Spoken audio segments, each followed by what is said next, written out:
And we should be good. All right. So, hello, I am Braden. Hi, I'm Dr. Burns. And we are talking today about lead isotope testing, right? Indeed, and how it is useful for archaeologists when searching for battlefields. So, why are we lead isotope testing? Like, what is the significance of doing that? Mm-hmm.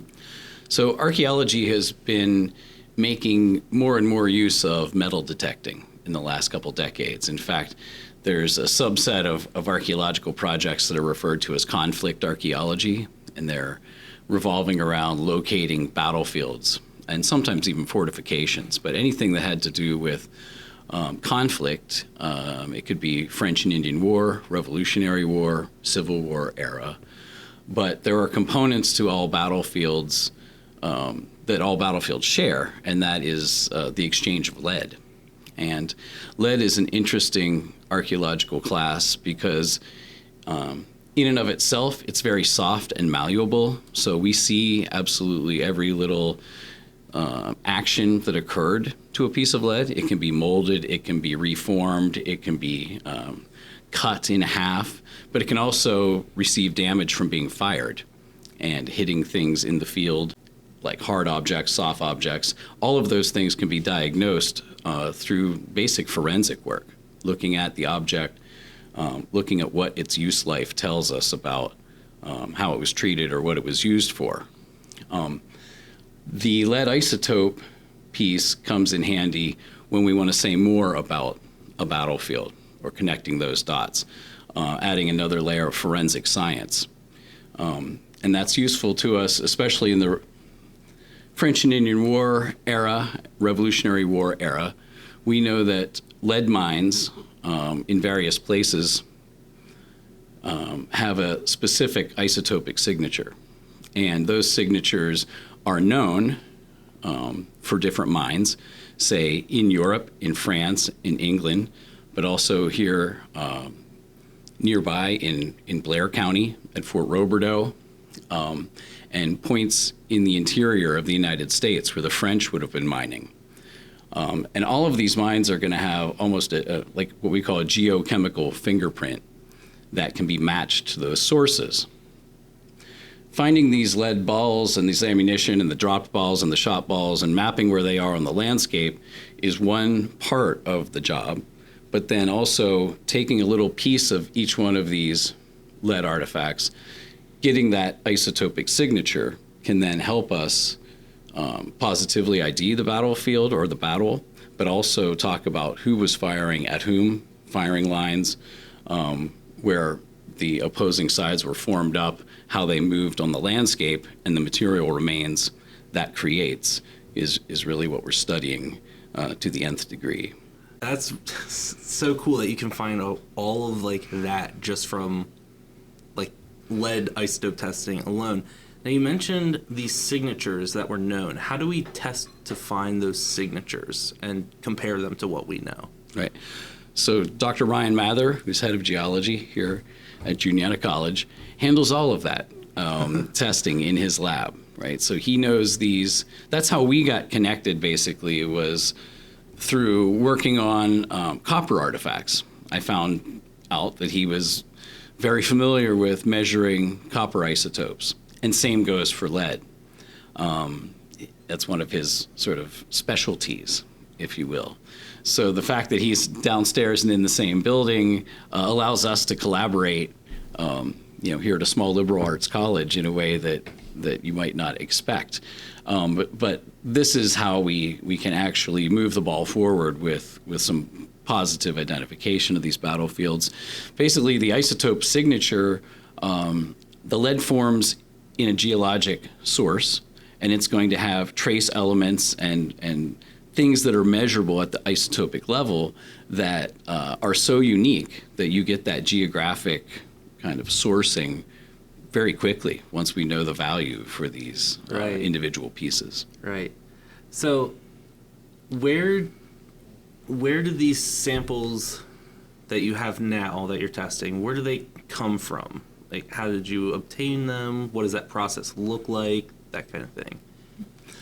The samples that we're looking at here on these trays and that I'm sampling in the lab to then send down to Dr. Mather's lab came from a site near Fort Ligonier in Westmoreland County. This is a survey that's in search of a battlefield that's not very well known and hasn't been positively located. And that's what we're working towards with this type of work. So these artifacts were actually found on private property, but the property owners are cooperating with Fort Ligonier and our program, the Veterans Archaeology Program, to document these sites in a way that's ethical, and these artifacts are going to be used to tell the story and also will be used to interpret history for the public. They'll be on display at the fort's museum. So it's this is a ongoing project.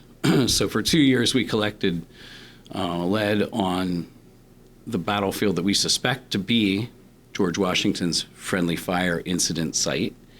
And I realized that I have 50 samples to collect, and I only have 38 that I want to sample from this assemblage. So one way we can help really know that this battlefield is connected to Fort Ligonier and the occupation, the activities that are pretty well documented there, we're going to sample some of the lead from artifacts that were found adjacent to Fort Ligonier.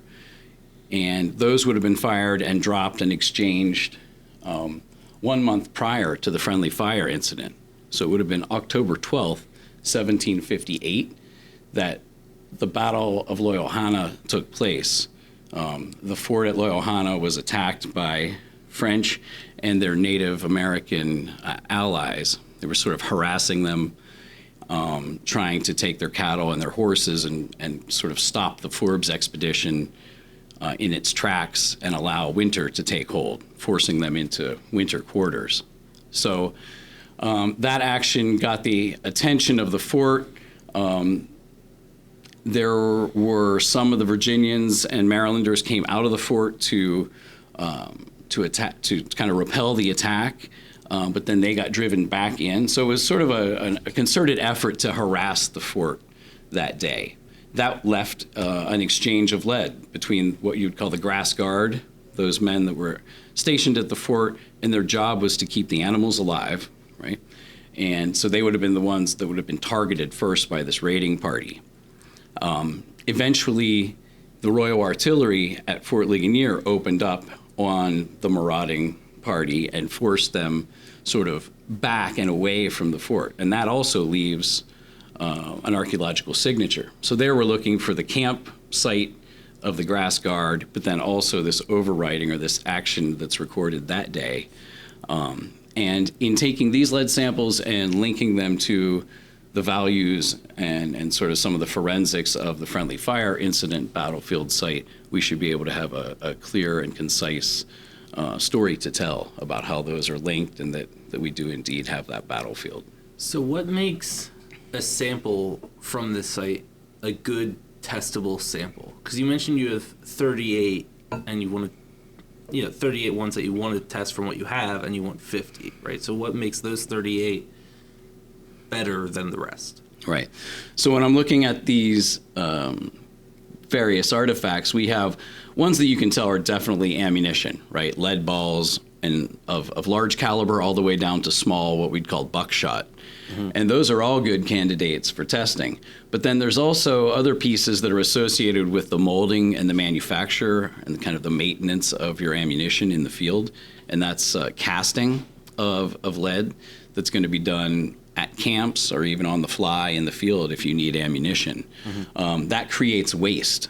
Every time you open a gang mold, the lead balls are there, but you also have to snip off the extra, which is called sprue, and that has to be trimmed off, and then the lead ball has to be filed a little bit. So there's some maintenance to be done to each one of these, and then there's a little bit of telltale sign of them doing this activity, either trimming or actually hot casting, where they'll what we call spill or splash the lead comes out of the mold or for whatever reason and hits the ground and then leaves a negative impression of whatever it hit. So we could tell, oh, it landed on the dirt or it landed in the grass.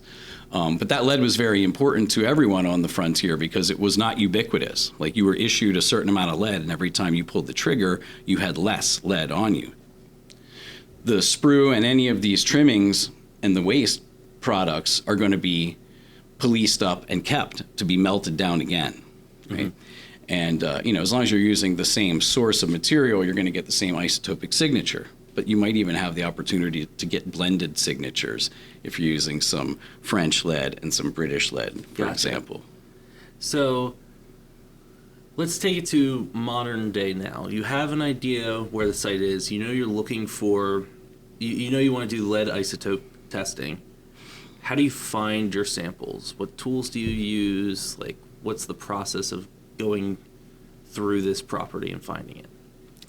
So with the Veterans Archaeology Program, we've, for the past 4 years now, been developing this program where we need to do battlefield surveys, and we also want to train and interact with service veterans. There's a subset of service veterans that are interested in cultural resource management, heritage management, and archaeology, for example. And we want to provide a training platform, essentially, for those individuals that want to get some experience, trained on metal detectors. We use high-end, state-of-the-art metal detectors and show them how to use them, and then they become part of our survey team, right? So sometimes I work with undergraduates, sometimes I work with vets, sometimes both together on the same site. But you have to have a certain level of data collection competency, and then you become part of our team. And you are also instilled with the idea that what you're doing is going to help move the ball forward with telling the history of these sites. Right. So to have service members on these military sites is nice in that way, but it's also because they're very insightful. They've been deployed, they've been on bases potentially, and they kind of have a different perspective on interpreting even the landscape and the battlefield. Nice. So we talked a little bit before, and I had thrown the word excavation, and you said in this case it's more metal detecting survey, right? So what's the difference between like an excavation versus that? Right. So the difference between excavation, where you sort of lay out a grid of what we call shovel test pits or even larger test units, which are 1 meter by 1 meter, you're digging up everything within that prescribed excavated area. Mm-hmm. And you'll get everything from bone to stone tools to metal artifacts and some of the more historically diagnostic artifacts that we're looking for on these battlefields. Battlefield archaeology and conflict archaeology has really developed alongside proper metal detector survey, because it allows us to cover much larger areas rather than spending a lot of time digging test units or even shovel tests. They're time intensive, and you're only getting what's in that spot. The fact that a lot of the battlefields can be located and the activities of this era can be located by finding and mapping the location of metal objects, not just lead, but also copper and different alloys and lots of iron, right? So all of those classes, material classes, are very informative. So when we're doing metal detector survey, you get a ping, you flag it, and you try to dig the smallest hole possible, kind of like a little gopher hole, to dig down and find that object without damaging it and also without making a giant hole, right? Because in this case, there could be objects next to one another, and we want to get that spatial separation, even if there's a cluster of buttons or a cluster of lead balls. So we dig down, we put the soil plug onto a tarp, and we set the large metal detectors down, and we pull out these small hand wand detectors. Almost like you run through airport security. Oh, okay.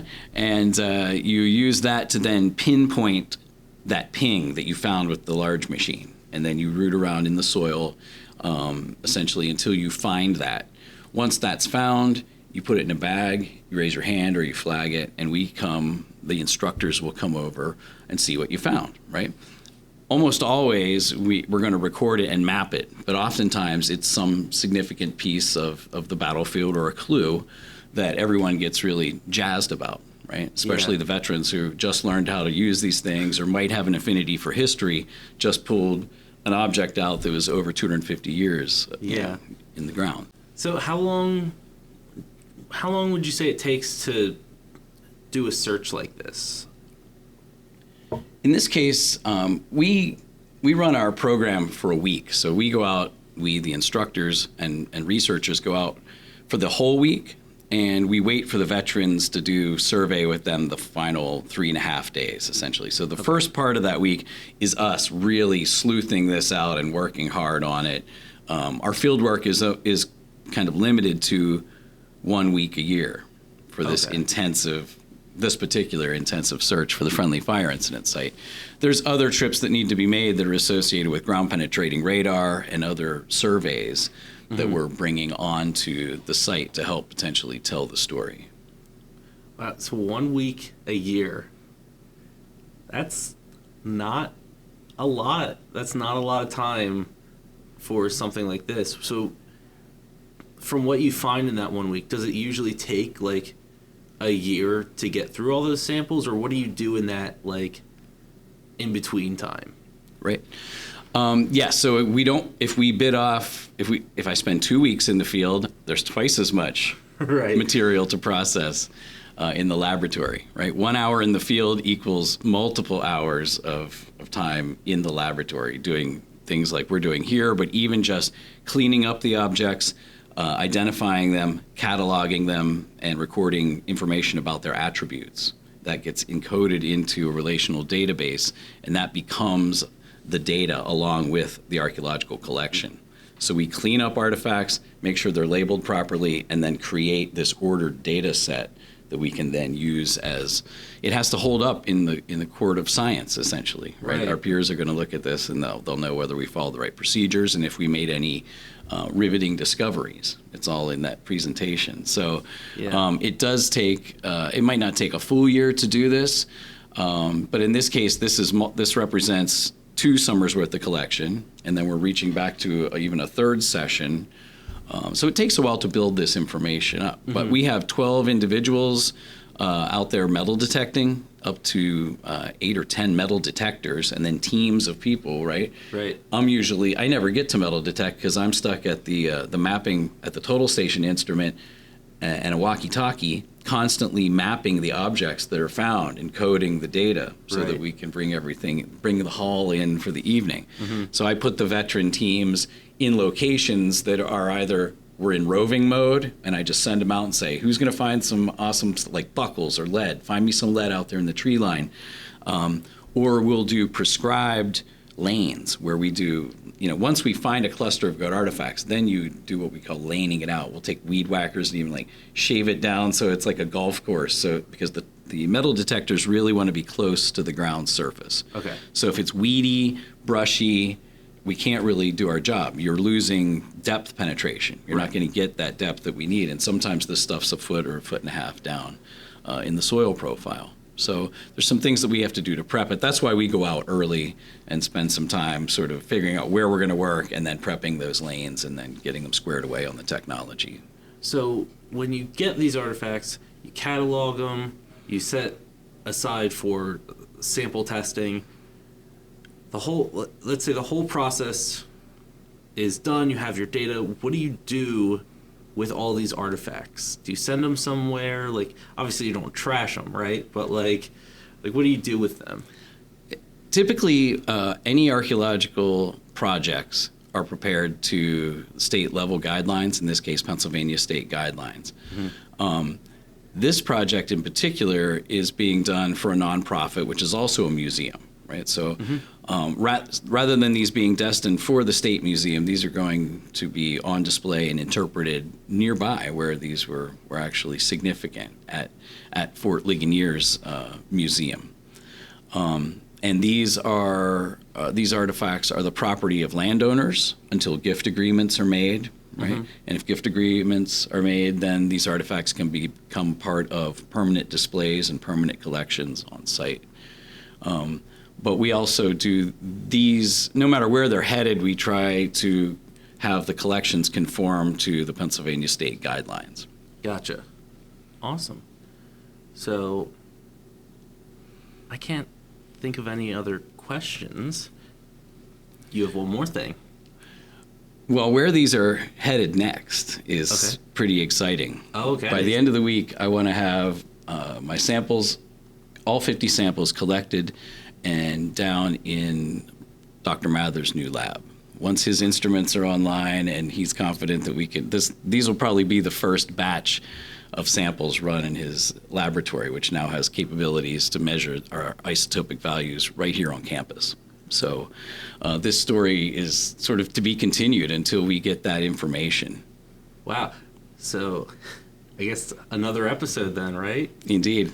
Our team is eagerly awaiting these results and for us to put this information together, connect the dots. They're hungry for the second report. And we are too, ahead of going out again this summer. We want to have all this information packaged up and sort of be able to plan out our next moves to really finish documenting and proving once and for all that we do indeed have the battlefield. Which Which would be so exciting, but also like rewarding as well. All this work to say we found a whole new battlefield. That's with veterans. With veterans too. The participants are getting a training session, but we try to maintain contact with them and we help them network and figure out if they want to do more of this. We'll figure out how to help them get more of this training. That's awesome. That's awesome. This was super interesting. I'm gonna be like walking out somewhere on like a hike and be like, just the thought will go through my head, like, if I had a metal detector, what if, right? What if I ping something? You'd be surprised. Everything that you can encounter, you're not always going to be able to predict it, right? Right. And we'll do another episode where we talk about respectful and responsible metal detection. I'm sure that'll be a topic of interest. Yeah, because you can't just go anywhere and start metal detecting. Can't go to like Gettysburg and say, "Oh, here's my metal detector. Look what I found." And you're holding out a bunch of like stuff to the park ranger who's just mortified. And yeah, you wouldn't get that far these days. They monitor that so heavily. You'd be arrested. Yeah. And even on sites that are not that well patrolled, it's damaging to the archaeological record, right? It inhibits us from doing systematic surveys, which are really going to be able to build the case for and identify historic sites, and maybe memorialize them into the future. With everybody out there collecting things just sort of like on an Easter egg hunt, it makes our job all the harder. Right. Well, thanks, Braden, for sitting and listening to why we collect lead samples from artifacts and sort of where that can take us. Yeah, no problem. Thank you for having me.